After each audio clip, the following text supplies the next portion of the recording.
Aujourd'hui débute le week-end du SIDAction et jusqu'à lundi, 4 jours de collecte, de sensibilisation, de mobilisation. En France, 173 000 personnes vivent avec le VIH, 24 000 ignorent leur séropositivité et c'est le sujet du jour. Et mon invité n'est autre que Florence Thune, directrice générale du SIDAction. Bonjour. Bonjour.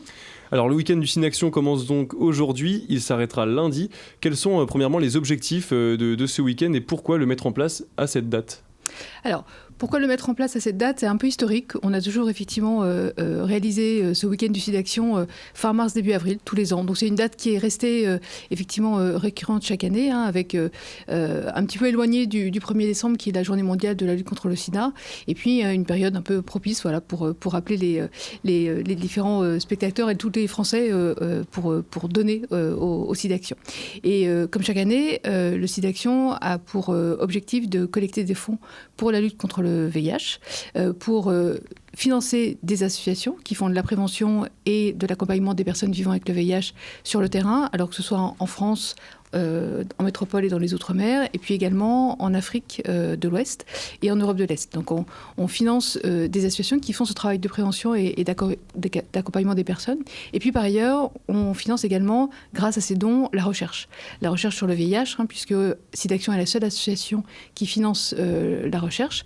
Alors, des recherches qui sont assez variées, mais qui sont beaucoup concentrées sur ce qu'on appelle la recherche fondamentale, c'est-à-dire que vraiment comprendre comment fonctionne le virus, comment il entre dans le corps, quelles sont les barrières qui permettent aussi de l'empêcher parfois de rentrer dans le corps. Donc ça permet, cette recherche, elle permet plus tard de pouvoir développer des traitements qui permettent aux personnes de rester en bonne santé.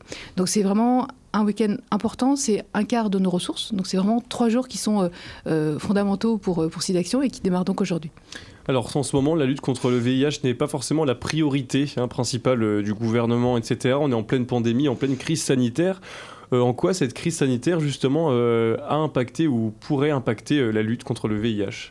Alors, depuis effectivement 2 ans, cette pandémie de Covid a eu un fort impact sur la lutte contre le VIH à plusieurs niveaux. Au départ, en lien avec les confinements, notamment, la recherche est par exemple arrêtée. Soit les chercheurs n'avaient pas accès au laboratoire, soit ils étaient reconcentrés évidemment sur la recherche sur le Covid, qui est un autre virus. Donc là, il y a eu un ralentissement en tout cas des activités de recherche. Et puis, plus globalement, on a eu un impact à la fois assez fort sur la question du dépistage et de la prévention, puisque avec le confinement, les activités de prévention ont dû s'arrêter. Et puis, on a eu vraiment une forte baisse de l'accès au dépistage. On a eu 14% en moins de dépistage réalisés en 2020 par rapport à 2019. Donc ça, c'est une forte inquiétude parce que quand vous ne connaissez pas votre statut VIH, quand vous ne savez pas que vous êtes séropositif, à la fois vous ne pouvez pas prendre votre santé en main et en plus vous avez un risque effectivement de transmettre le virus. Donc ça, c'est un impact fort qu'on a pu constater en France, mais dans le monde entier. Donc c'est vraiment un réel impact depuis 2 ans de ce nouveau virus de la Covid sur la lutte contre le sida. L'un des enjeux, des moyens même pour lutter contre le VIH, c'est évidemment le dépistage. En quoi le dépistage pourrait être et est d'ailleurs l'une de nos meilleures armes. Ouais.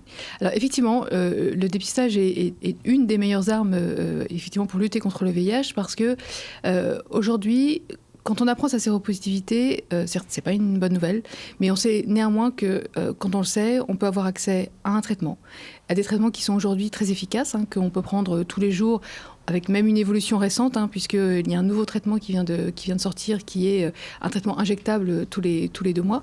En tout cas, c'est effectivement avoir la possibilité de prendre en charge sa santé, et en plus d'éviter de contaminer d'autres personnes, puisque l'effet incroyable, c'est grâce à la recherche des traitements, c'est que non seulement on reste en bonne santé, mais en plus on ne transmet plus le VIH. C'est-à-dire que le traitement a aussi un effet préventif.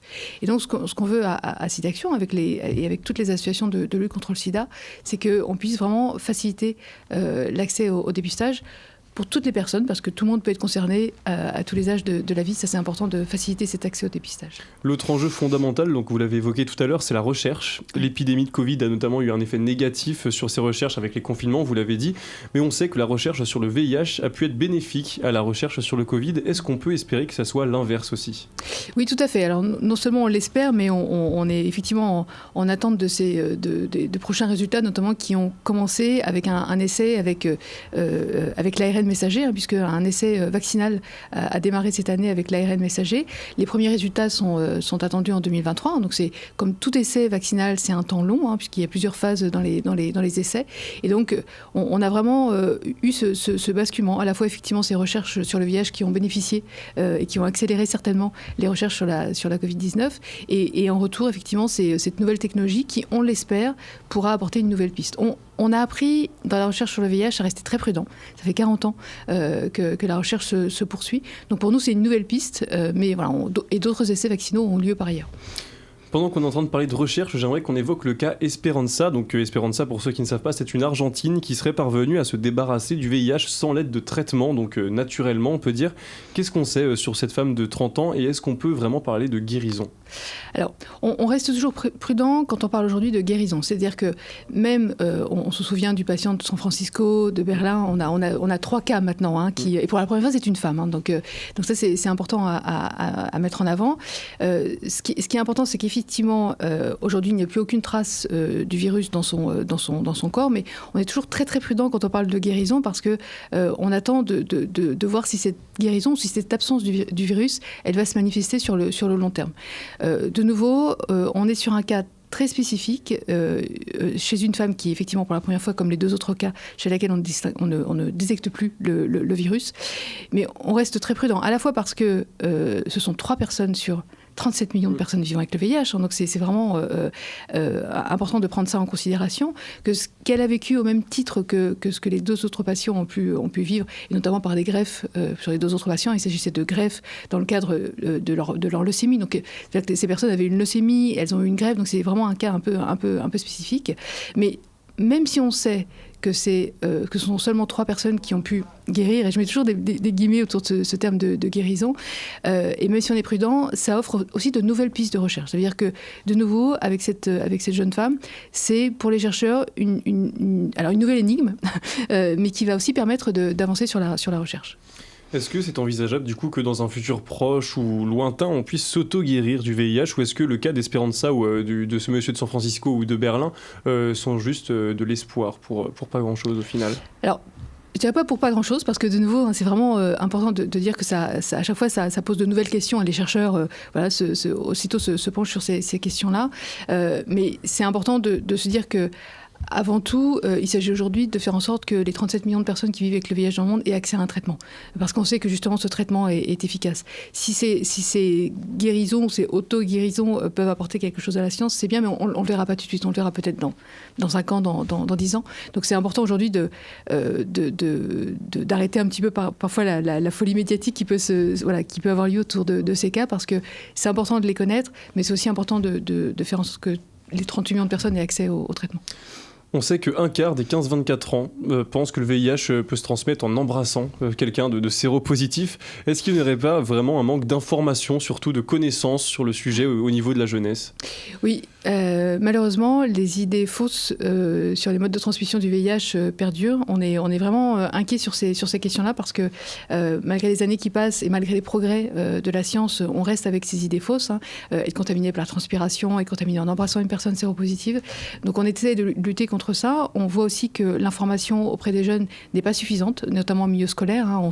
On se bat pour que, scolaire et universitaire, on se bat pour que les 3 heures d'éducation à la sexualité puissent être réalisées chaque année dans les lycées. Alors autant dire qu'avec la pandémie de Covid, il y a eu encore un impact sur cet aspect-là.